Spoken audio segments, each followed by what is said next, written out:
আসসালামু আলাইকুম এভরিওয়ান, সকলে ভালো আছেন? আমিও ভালো আছি। তো আজকে আমি একটি দারুণ মজার রেসিপি নিয়ে এসেছি, কাঁচা পেঁপে দিয়ে পাকোড়া। তো চায়ের সাথে কফির সাথে এই রেসিপিটা দারুণ মজা লাগবে। তো আশা করি আমার এই রেসিপিটা আপনাদের সবার মন জয় করবে। তো আমার এই রেসিপিটা যদি ভালো লেগে থাকে তো অবশ্যই আমার চ্যানেলটাকে সাবস্ক্রাইব করবেন। তো আমি প্রথমে একটি কাঁচা পেঁপে নিয়েছি। কাঁচা পেঁপেটাকে আমি ভালো করে ধুয়ে নিয়েছি, ছিলে নিয়েছি ভালো করে পরিষ্কার করে।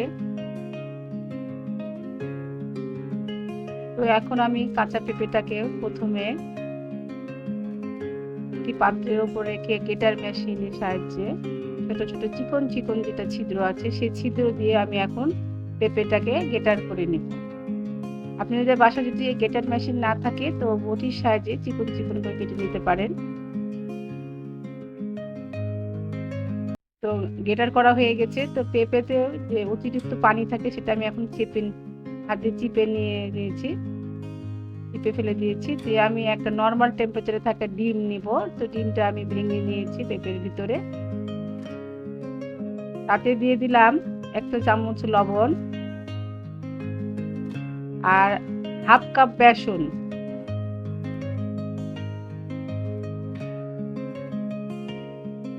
আর নিলাম 1 কাপ পরিমাণ পেঁয়াজ কুচি, 2 টেবিল চামচ চালের গুঁড়ো মুচমুচে হওয়ার জন্য। তো চালের গুঁড়ো না থাকলে আপনারা কর্নফ্লাওয়ার দিতে পারেন। আর দিলাম 3-4টি কাঁচামরিচ কুচি, আর দিলাম 1 চামচ হলুদ গুঁড়ো, 1 চামচ ধনিয়া গুঁড়ো, 1 চামচ জিরা গুঁড়ো, আর 1 চামচ গোলমরিচের গুঁড়ো, আর সামান্য গরম মশলার গুঁড়ো দিয়ে এখন আমি আর সামান্য একটু ধনিয়ার পাতা দিতে পারেন, দিলে টেস্ট ভালো হবে। তো আমি এখন সুন্দর করে এগুলো উপকরণ দিয়ে একসাথে মেখে নিচ্ছি। পেঁপেটাকে সুন্দর করে মেখে নেবেন, হাতের সাহায্যে মেখে নিতে হবে। তো মাখা হয়ে গেছে। তো আমি এখন চুলাতে একটি ফ্রাই প্যান বসিয়েছি, পরিমাণ মতো তেল দিয়েছি, দিয়ে আমি গোল গোল শেপ আকারে পাকোড়াগুলো তেলের মধ্যে ছেড়ে দিয়েছি। তো যেসব বাচ্চারা সবজি খায় না পেঁপে জাতীয়, তারা সেসব বাচ্চাদেরকে এভাবে আমরা যদি পাকোড়া তৈরি করে খাওয়াই তো খুবই উপকার আছে। তো এক পিসটা ভাজার পর অন্য পিসটা আমি এখন উল্টে দিচ্ছি।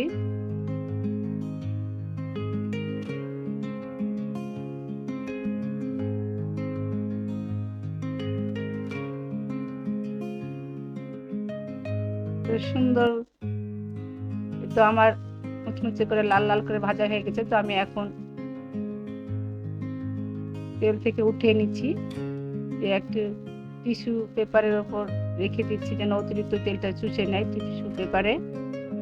তো এই তো আমার কাঁচা পেঁপে দিয়ে পাকোড়াগুলো প্রস্তুত হয়ে গেছে। তো চায়ের সাথে দেখুন, বিকালে নাস্তার সাথে অসাধারণ লাগবে টমেটো সসের সাথে খেতে। তো দেখুন, একটু ভেঙে দেখেছি, উপরটা ক্রিস্পি এবং ভিতরটা জুসি নরম নরম, খেতে অসাধারণ লাগবে। তো আপনারা অবশ্যই আমার এই পাকোড়াটা